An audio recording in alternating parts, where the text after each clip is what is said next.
અને ત્યાર પછી બ્રાહ્મણો માટે 91મો શ્લોક શ્રીજી મહારાજ લખે છે. સંસ્કારાશ્ચાનિકમ શ્રાદ્ધમ, સંસ્કારાશ્ચાનિકમ શ્રાદ્ધમ, યથા કાલમ યથા ધનમ, યથા કાલમ યથા ધનમ, યથા કાલમ યથા ધનમ, યથા કાલમ યથા ધનમ, સ્વસ્વગૃહ્યાનુસારેણ, સ્વગૃહ્યાનુસારેણ, કર્તવ્યમ ચ દ્વિજન્મભિઃ, કર્તવ્યમ ચ દ્વિજન્મભિઃ, કર્તવ્યમ ચ દ્વિજન્મભિઃ, કર્તવ્યમ ચ દ્વિજન્મભિઃ, સંસ્કારાશ્ચાનિકમ શ્રાદ્ધમ, સંસ્કારાશ્ચાનિકમ શ્રાદ્ધમ, યથા કાલમ યથા ધનમ, યથા કાલમ યથા ધનમ. બ્રાહ્મણ, ક્ષૈત્રિય અને વૈશ્ય 3 વર્ણના મારા આશ્રિત હોય એમણે ગર્ભાધાનાદિક સર્વે સંસ્કારો તથા આહનિક કર્મ અને શ્રાદ્ધ આ 3 પોતપોતાના જે ગુહ્ય સૂત્ર હોય એને અનુસારે અને ધન સંપત્તિને અનુસારે હંમેશા કરવા આ આજ્ઞા કરી. ભાષ્યકાર સતાનંદ સ્વામી એમ કહે છે, સવારમાં સૂર્યોદયથી આરંભીને સાયંકાળ પર્યંત જે કર્મ શાસ્ત્રમાં કરવાનું કીધું હોય, વિધાન કર્યું હોય, જેને નિત્ય કર્મ કહેવામાં આવે છે યા તો દિનચર્યા કહેવામાં આવે છે, એમ જ ગર્ભમાં દાખલ થતાથી આરંભીને મૃત્યુ પર્યંતની જે ક્રિયાઓ શાસ્ત્રમાં બતાવી છે. બાળકનો જન્મ થાય ત્યાંથી લઈને એનું મૃત્યુ થાય ને ત્યાં સુધી બધું જ શાસ્ત્રમાં બતાવ્યું છે કે કયા સમયે શું કરવો, કયો સંસ્કાર કરવો. આને જીવનચર્યા કહેવાય છે. દિનચર્યા નિમિત્ત છે, પણ જીવનચર્યા પણ નિયમિત છે. અને આ જીવનચર્યામાં સંસ્કારો, આહ્નિક કર્મો અને શ્રાદ્ધો 3 બાબતનું પ્રતિપાદન કરવામાં આવ્યું છે. એમાં સંસ્કારોનું બહુ મહત્ત્વ છે અને પ્રાધાન્ય આપ્યું છે. સંસ્કારથી મનુષ્ય માનવતાની પરાકાષ્ઠાએ પહોંચે છે અને સંસ્કારોથી મનુષ્ય સભ્યતામાં ઊંચા શિખરો પર અને આધ્યાત્મિક માર્ગે પંથે આગળ વધે છે. આ બધી આપણે ત્યાં તમે જુઓ, આ દીક્ષાનું, મંત્રનું, કંઠીનું આ બધું મહત્ત્વ છે. આ બધા સંસ્કારો થાય છે. બાકી તો કંઠી તમે ધારો તો હોનાની જેવી ધારો એવી મળે છે અને લઈને પહેરી શકો છો. મંત્ર પણ જાત જાતના શાસ્ત્રોમાં લખ્યા જ છે, પણ એમ મંત્રો કામ આપતા નથી. એના અનુષ્ઠાનો હોય છે, એનો કંઈક વિધિ હોય છે. અને અમુક મંત્રો એવા હોય છે કે જે ગુપ્તપણે જપવાના હોય છે, જે જાહેર જપવાના હોતા નથી. બધી જ વાતો કરી છે. સુખી તો થવાય છે. મોટામાં મોટો મંત્ર છે ને સ્વામિનારાયણ મંત્ર છે. બાકી આપણે સાધુ હોઈએ પણ ઘણું બતાવ્યું સ્તોત્ર આ તે, પણ છેલ્લે બધા એ જ કીધું, એ સ્વામિનારાયણ સ્વામિનારાયણ ભજન કરો. બીજા મંત્રોમાં શું થાય છે? એક સકામતા આવી જાય છે. કારણ કે એ એના માટે જ બતાવ્યું હોય. તમે આ મંત્રનો જપ કરો તો તમારે આટલી આ સિદ્ધિ થાય. અને આપણે કરીએ ખરા, પણ આપણા મગજમાં, વિચારોમાં સતત એ હાલ્યા કરે કે આના થકી મારે આ મેળવવું છે. જ્યારે સ્વામિનારાયણ મંત્ર જપતા હોય ને એના એમ જ થાય કે મારે ભગવાનના ધામ સિવાય, ભગવાનની મૂર્તિ સિવાય અને મૂર્તિના સુખ સિવાય મારે કાંઈ જોતું નથી. અને આ મંત્ર જપો એટલે બીજો સંકલ્પ ન થાય કે મારે આ મેળવવું છે. અને પછી એ ખબર પડે કે હું આ મંત્રનો જપ કરીશ ને તો સ્વામિનારાયણ ભગવાન મને આ દુનિયાનું કાંઈ દેવાનું નથી. એ ચોખ્ખી જ વાત છે આ મંત્રમાં. મારા જીવનું જ કલ્યાણ કરશે. મારે નહીં કરવું હોય ને તોય મારું કલ્યાણ કરશે. અને બીજા મંત્રોની અંદર બહુ બધું રહેલું છે. એટલે આપણા શાસ્ત્રોમાં બધુંય હતું, પણ આપણા મોટા મોટા સાધુઓએ એટલે ક્યાંય કંઈ કોઈ વાતનો ખુલાસો કર્યો નહીં. અને આજ આપણને કદાચ જાગે બધું કે આ મંત્ર જપીને આ મંત્રનું આમ કરીએ, પણ એ સુખાવહ નથી. એ પોતે એકલા અનુષ્ઠાન કરવાના અમુક મંત્રો હોય છે, અને એમાં જીભ પાછી હરખી વળે નહીં આપણી. હા, ઓમ રામ રીમ આપણને હું તમને કયો છે, મગજ અર્થો ન્યા જ ફર્યા કરે. ઠીક છે, શાસ્ત્રોમાં બધું જ લખ્યું છે. હું કહું આટલા વર્ષો ગયા આપણા કોઈ નંદ સાધુઓએ ક્યાંય કોઈ પ્રવર્તાવ્યું નહીં. તો નહોતી ખબર? અરે જેણે મંત્રો આપ્યા ને એમણે નથી પ્રવર્તાવ્યું, એને આપી દીધું. કોઈ હરિભગતને જરૂર પડી, કાંઈક દુખ્યો થયો એટલે સ્વામી કે લે હાલ કરજે આ, પણ જાજુ નહીં. હા, અરે મહાપૂજાઓ પ્રવર્તાવી આપણા નંદ સાધુઓએ. જૂનાગઢમાં મહાપૂજા થાય છે, જે ગોપાળાનંદ સ્વામીએ પ્રવર્તાવી. પછી અખંડાનંદ સ્વામીએ મહાપૂજા પ્રવર્તાવી. અત્યારે જે મહાપૂજા થાય છે ને એ અખંડાનંદ સ્વામીની પ્રવર્તાવેલી મહાપૂજા છે. પછી જેતપુરમાં મહાપૂજા થાય છે. પણ એમાં મંત્રો તમે જુઓ ને તો બધા સાત્વિક મંત્રો અને સરળતાથી બોલી શકાય, જપી શકાય, ભગવાનના આહવાનના એ જ મંત્રો. બાકી ઓલા લાંબા ટૂંકા હોમ વામ લેમ ઢેમ હામ લેમ જેમ ઢેમ એવા કોઈ મંત્રો નહીં, કારણ કે એનાથી સુખ કોઈને છે નહીં. અને એ મંત્રો પવિત્ર સ્નાન કરીને, એકાંતમાં ઘીનો દીવો કરીને, કોઈ પણ સ્ત્રીને 21 દિવસ સુધી અડવાનું નહીં, એના હાથનું ખાવાનું નહીં, અનાજ જમવાનું નહીં, ફરાળ કરવાનું, યા તો 21 દિવસ ઉપવાસ કરવાના અને પછી જપવાના મંત્રો છે. પણ એને જો તમે આમનું જપવા જાઓ પછી કહો મને કાંઈ મળ્યું નહીં, પછી કાંઈ ન મળે બાપા. એનો વિધિ છે, તમારે એકાંતમાં બેહવું પડે, ઘીનો દીવો કરવો પડે. અને એ કાંઈક એવી ઉપાધિ અને દુઃખ આવ્યું હોય તો એને દૂર કરવા માટેના છે, બાકી નથી. ખ્યાલ આવ્યો? અને એ બને ત્યાં સુધી બ્રાહ્મણો જપે. મહારાજ કીધું ને એવું કાંઈક થાય બ્રાહ્મણો પાસે અનુષ્ઠાન કરાવવું. પણ આપણે કયા મંત્રનો જપ કરવો? મને સંભળાય છો છું હમણાં. હા, સ્વામિનારાયણ સ્વામિનારાયણ આ મંત્રનો જપ કરવો. શાસ્ત્રમાં આ વાત છે.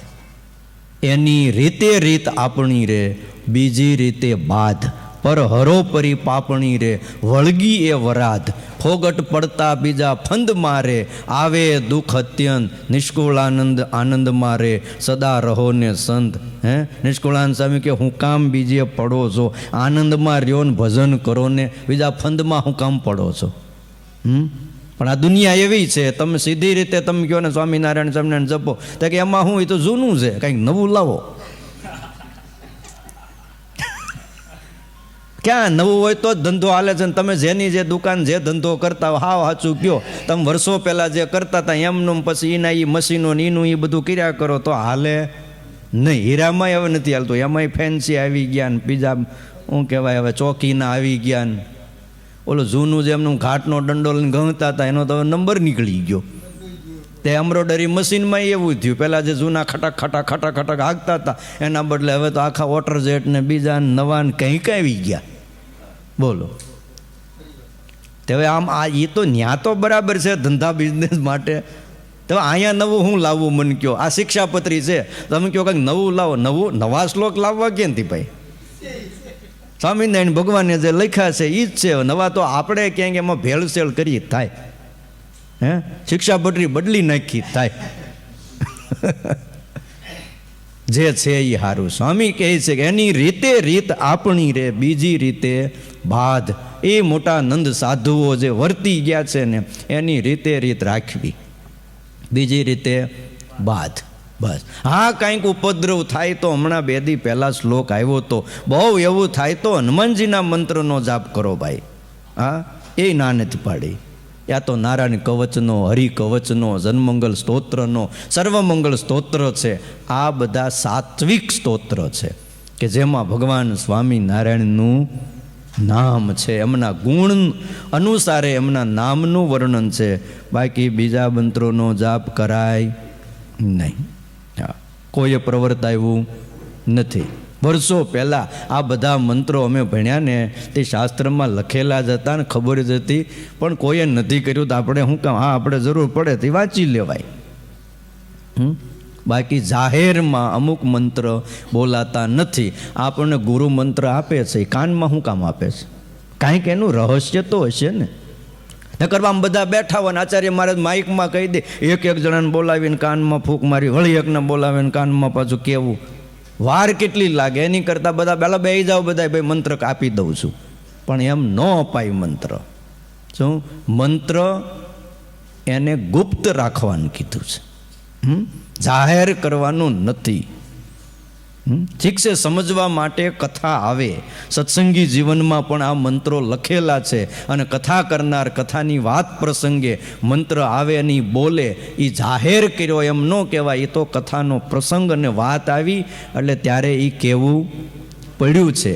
પણ એ પોતે મંત્ર આપતા નથી. મંત્ર આપવાનો જેને અધિકાર છે એણે જ મંત્ર અપાય, અને કંઠી બાંધવાનો જેને અધિકાર છે એને કંઠી બંધાય. બાકી બીજાનું કામ બીજાએ કરાય નહીં. અહીંયા લખ્યું છે કે જીવનચર્યામાં વાત એ હતી સંસ્કારો. આહનિક કર્મ એટલે અહન એટલે દિવસ. દિવસ છે જે કર્મો કરવામાં આવે છે એને શું કહેવાય છે? આહનિક કર્મ. અહની અહની એમાં બે આવ્યું. દિવસે દિવસે કરાતા કર્મો એને આહનિક કર્મો કહેવાય છે. દાખલા તરીકે સવારે નાવું, દાંતણ પાણી કરવા, નાવું ધોવું, પૂજા કરવી, માનસી પૂજા કરવી, ભગવાનને થાળ ધરાવવો, બપોરે વળી થાળ ધરાવવો, પછી પોઢાડવા, જગાડવા, એવો ધરાવવો, હાર ધરાવવા, પછી સાંજે વળી પાછો થાળ ધરવો, આરતી સ્તુતિ પ્રાર્થના કરવી, અને વળી ઠાકોરજીને સાંજે પોઢાડવા, માનસી પૂજા કરવી, ભજન કરવું. આ બધું જે કરવું સવારથી લઈને સાંજ સુધી, આને શું કહેવાય? આહનિક કર્મો કહેવાય. એ અમારા આશ્રિતો એ કરવા. બધાય વર્ણોએ, આમ તો 3 વર્ણોની આજ્ઞા કરી, એણે વિશેષપણે કરીને કરવા. સંસ્કારોથી માણસ બહુ આગળ વધે છે. શાસ્ત્રમાં ગર્ભાધાનાદિક 16 સંસ્કારો કહેવામાં આવ્યા છે, અને 16 સંસ્કારોમાં ગર્ભાધાન સંસ્કાર પહેલો સંસ્કાર છે.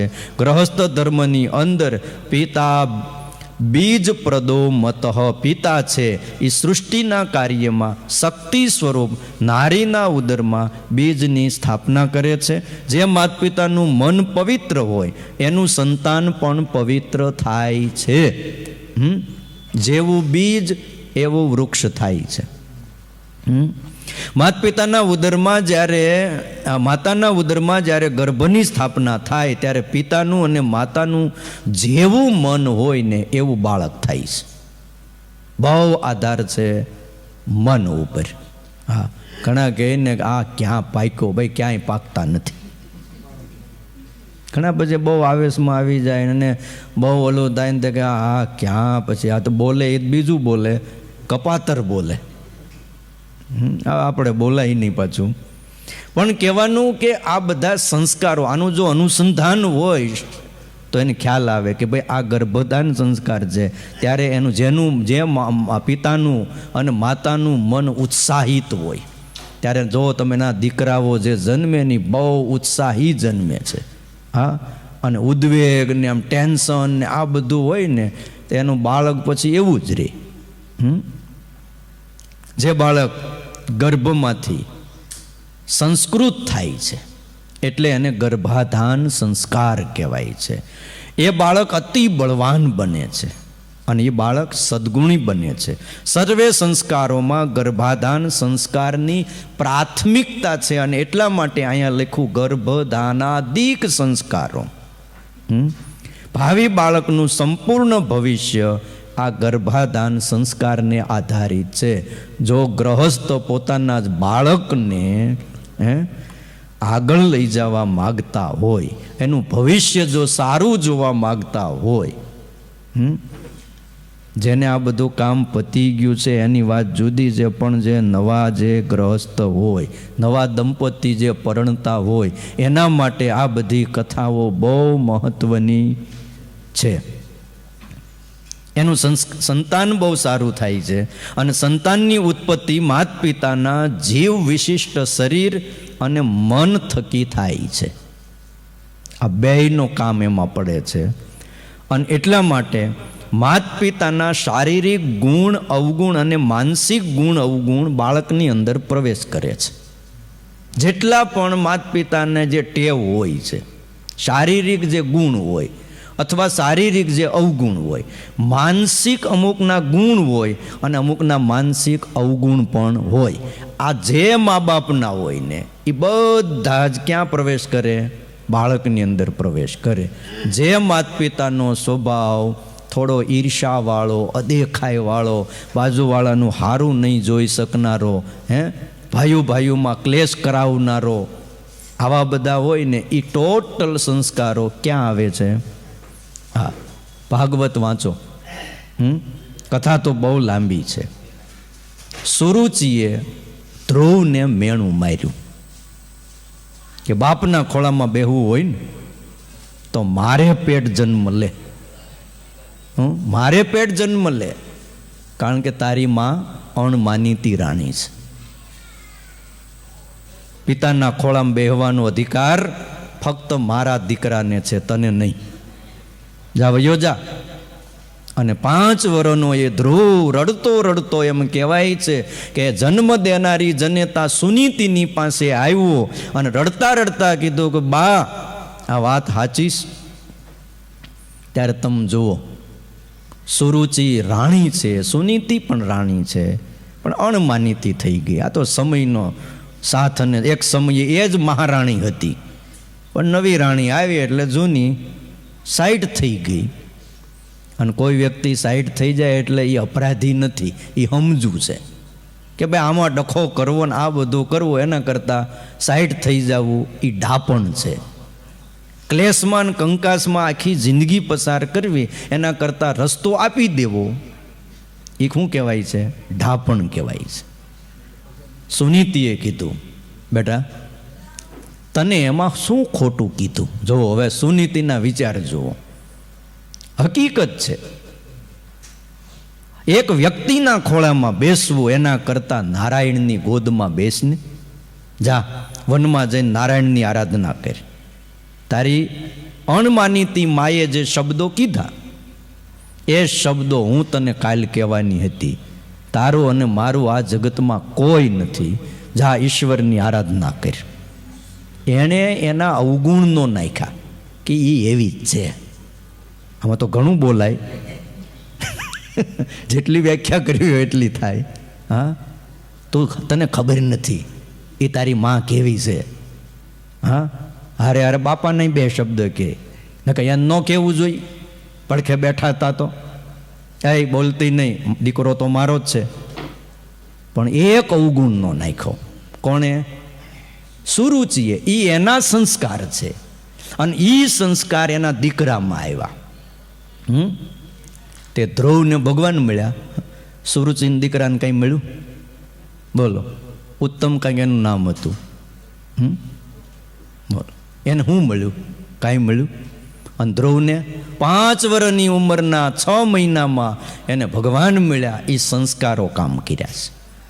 એટલે માત પિતા જો સારા સંતાનોને ઈચ્છતા હોય તો એ પોતાની અંદર જે ઈર્ષ્યા, અદેખાય, બીજાનું સારું ન જોવું અને ગમે ત્યાં બેઠા હોય કોકનું બોલ બોલ બોલ બોલ કર્યા જ કરવું, આ બધા જ સંસ્કારો સંતાનમાં આવે છે. એટલે સુધારો કોણે કરવો પડશે? દીકરાઓએ નહીં. કોણે કરવો પડશે? મા બાપે કરવો પડશે. મા બાપનું જેવું મન છે, હા, એવું છોકરું જન્મે. મા બાપના જેવા શારીરિક ગુણો છે.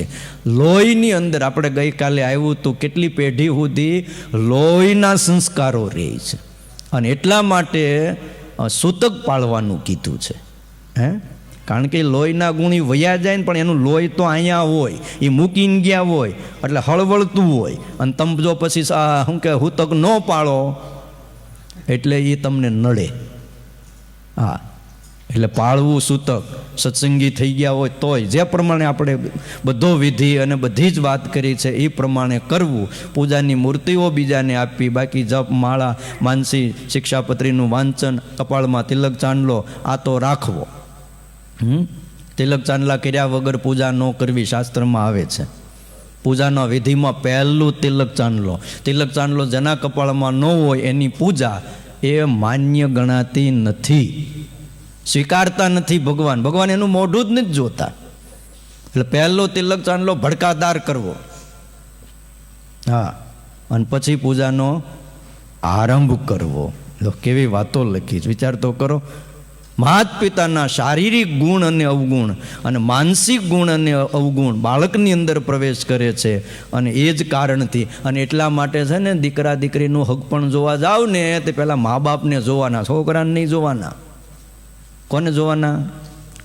મા બાપને જોવો એટલે ખબર પડી જાય કે આ એનો ટપુડિયો આવો જ હોય, કા એની લાડલી આવી જ હોય. હા, એ આજુબાજુવાળાને પૂછી લેવાનું કે આ કેમ છે આ પાડોશી, એટલે ખબર પડે. જોકે આમ તો તમને બધી ખબર જ હોય, કાંઈ મારે બધી વાત કરવાની હોય નહીં. હવે તો બધું ભાઈ જન્મકુંડલીના દાખલા લાવે, ઓલું લાવે. ખેતી કરનાર ખેડૂતને જો સારા ફળની ઈચ્છા હોય તો પ્રથમ બીજની અને ખેતરની શુદ્ધિ અવશ્ય કરવી જોઈએ. લગભગ બધા ખેડૂતના દીકરાઓ છે, બધાને ખબર છે ખેતી કરવી શું કરવું પડે છે. પહેલાં ખેતર ચોખ્ખું કરવું પડે. ખેતર એમનું હોય ને તમે વાવી દો શું ઉગી જાય? ભાઈ ખેડીને હરખું કરવું પડે. અને પછી બિયારણ કેવું લાવવું પડે?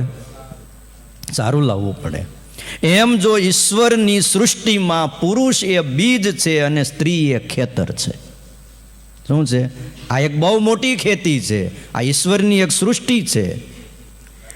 માટે ગર્ભાધાન પૂર્વે સ્ત્રી અને પુરુષની શારીરિક અને માનસિક શુદ્ધિ અવશ્ય હોવી જોઈએ. અને એટલા માટે તમે જુઓ, શાસ્ત્રમાં તો એવું લખ્યું છે કે પુરુષની ઉંમર 25 વર્ષ ઉપર જાય ને અને સ્ત્રીની 25 થી 30, બ્રાહ્મણોમાં હજી પણ, ત્યારે એ પુખ્ત બને છે 25 વર્ષ પછી. અને 25 વર્ષ સુધી એના માટે શું કહેવાય છે? બ્રહ્મચર્ય આશ્રમ ગણાય છે. અને પુરુષ કરતાં સ્ત્રીની ઉંમર હંમેશા 4 વર્ષ નાની હોવી જોઈએ. પુરુષ કરતાં જો સ્ત્રીની ઉંમર મોટી હોય તો ત્યાં ખેતી હારી થાય નહીં ભાઈ.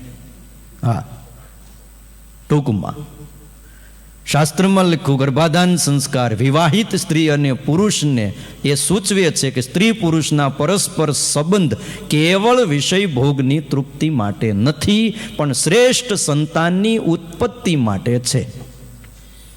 આ મહાન ઉદ્દેશ્યની પૂર્તિ માટે હતું. અને વિવાહિત કાર્ય એ નથી કે વિવાહિત પતિ પત્ની પોતાની ઈચ્છા અનુસાર વિષય ભોગ ભોગવે, એને પાપ લાગે નહીં, એટલા માટે નથી. ઘણા એવું માની લે કે આપણે તો પરણ્યા છીએ ને, હવે આપણે શું વાંધો, એટલા માટે નથી.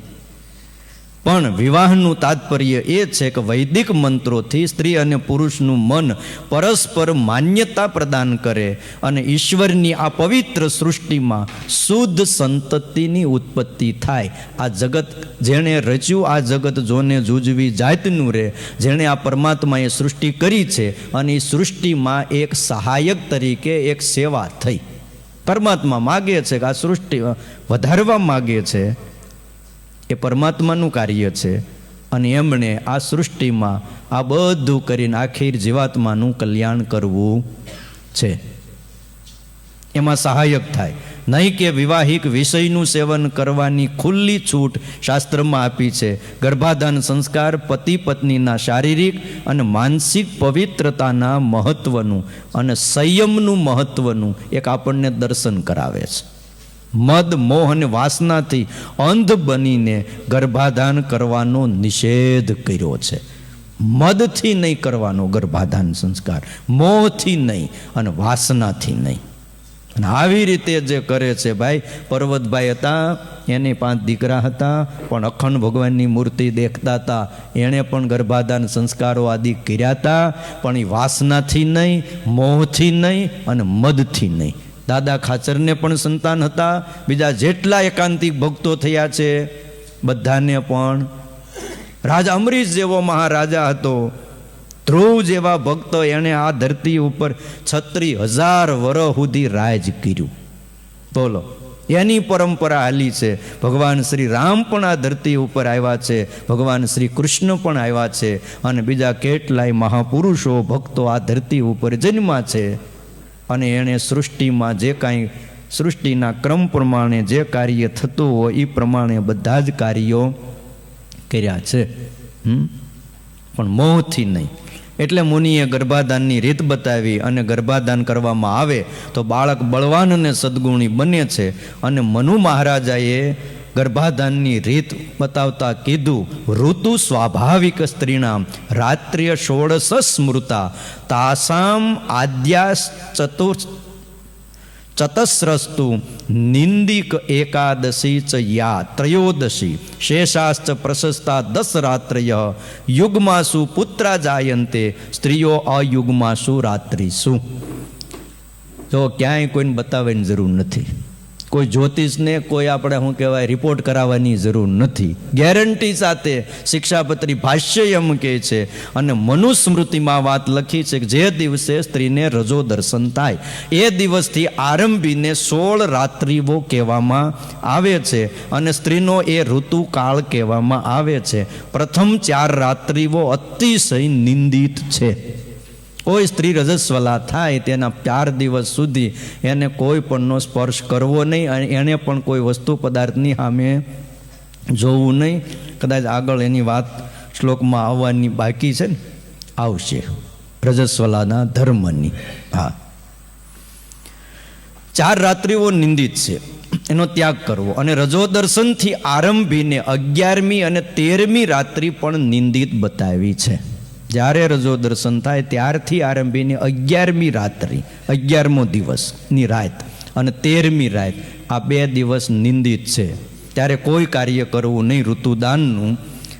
બાકીની 10 રાત્રિઓ વધી, 4 ઓલી નીકળી ગઈ, કઈ પહેલા 4 દિવસ, અને 2 ઓલી નીકળી, કેટલા નીકળ્યા? 6 ગયા 16 રાત્રિમાં. હવે કેટલી રાત્રિ વધી? 10 વધી. એમાં જેને પુત્રની ઈચ્છા હોય, હા, તમે કોઈને પૂછતા નહીં, શિક્ષાપત્રી ભાષ્યને પૂછી લેજો.